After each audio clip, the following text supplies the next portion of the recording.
Tudo bem, pessoal? Hoje comentário sobre Die Another Day 007, Um Novo Dia para Morrer, filme de 2002 dirigido por Lee Tamahori e o último de Pierce Brosnan como James Bond. Na verdade, o dano causado por esse filme foi tão grande que os produtores tiveram que repensar toda a franquia e planejar um novo começo. E agora, falando como fã, creio que esse é o filme mais deslocado de toda a franquia, que realmente não tem vários dos elementos que tornaram 007 em um ícone do cinema. O que você tem aqui, na verdade? Um mix de ação e de ficção científica. Só que essa aposta na ficção ela é tão grande, mas tão grande em Die Another Day, que ela acaba tirando todo o foco de quem realmente interessaria. Nada mais nada menos do que o próprio James Bond. Eu assisti esse filme novamente, só que dessa vez com a trilha de comentários do diretor e do produtor da Eon, o Michael Wilson, e eu fiquei com a seguinte impressão: que realmente Die Another Day tentou surfar nessa onda do novo milênio a partir de um filme mais cool, mais despojado. Um filme que tinha a proposta de marcar uma nova era na própria franquia ao investir muito mais na tecnologia. E esse foi o erro brutal.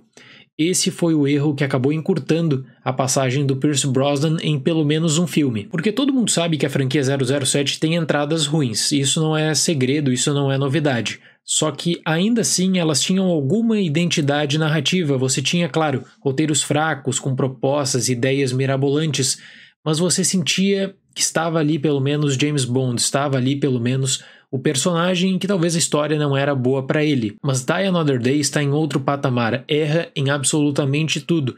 Tanto é que até hoje o pessoal que estava envolvido nessa produção acaba demonstrando um certo arrependimento com decisões criativas tomadas. E você nota desde o tema da Madonna, desde os créditos iniciais, de que nós estamos falando aqui de um Bond diferente, tanto é que eles acabaram colocando a própria Madonna para uma participação especial.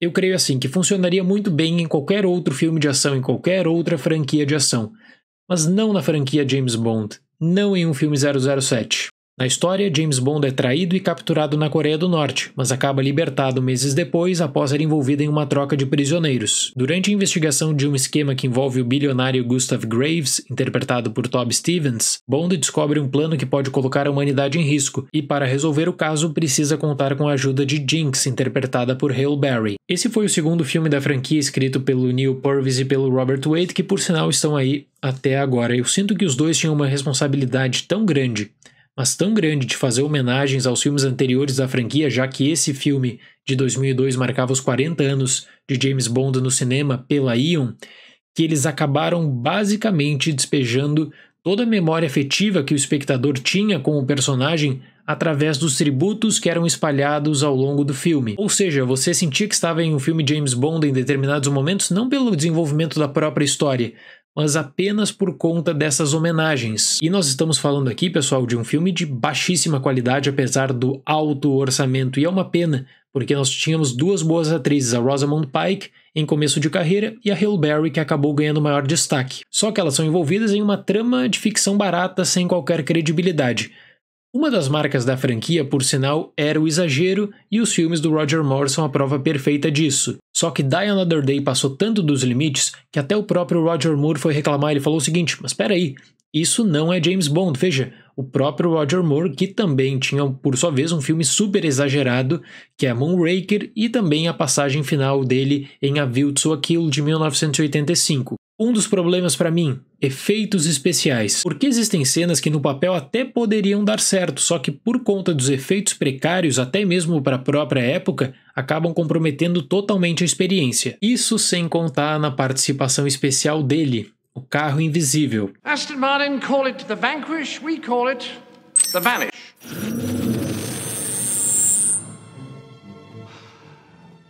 A presença do carro invisível cria as mais variadas contradições que você pode imaginar nessa história. Você tem duas opções.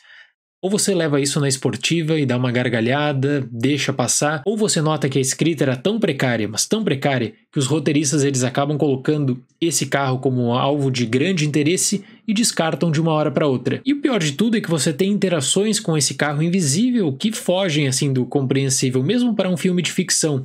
Ele deixa na realidade de ser um filme de ação e ficção para se tornar um filme de absurdos. Infelizmente, não tem como levar a sério. E é por isso que eu até acho justa a comparação que é feita entre Die Another Day e Moonraker, no modo como pessoas influentes da franquia, especialmente os produtores, achavam que seria melhor tirar o James Bond desse mundo real para buscar novas aventuras. Mas o problema é que em Moonraker você ainda tem uma justificativa, o fenômeno Star Wars. Die Another Day tenta promover algo diferente por conta própria e falha totalmente. Mas a grande questão é por que esse é um filme ruim? Você tem a questão dos efeitos precários, você tem essa questão criativa controversa, mas eu faço um outro direcionamento.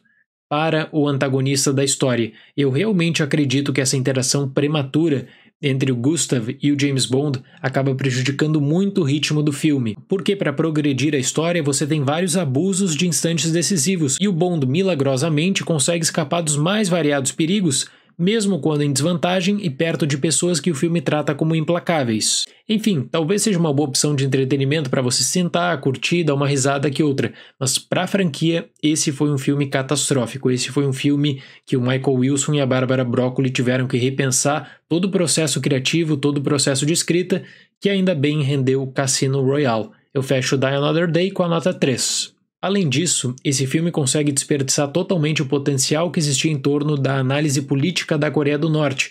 Você tinha várias vezes, por exemplo, a Rússia, a União Soviética como alvo de análise. Aqui eles apresentam a Coreia do Norte, apresentam o vilão e, infelizmente, não conseguem desenvolver isso. Certo, pessoal? Seria esse o comentário de hoje. Muito obrigado pela atenção, até mais e tchau!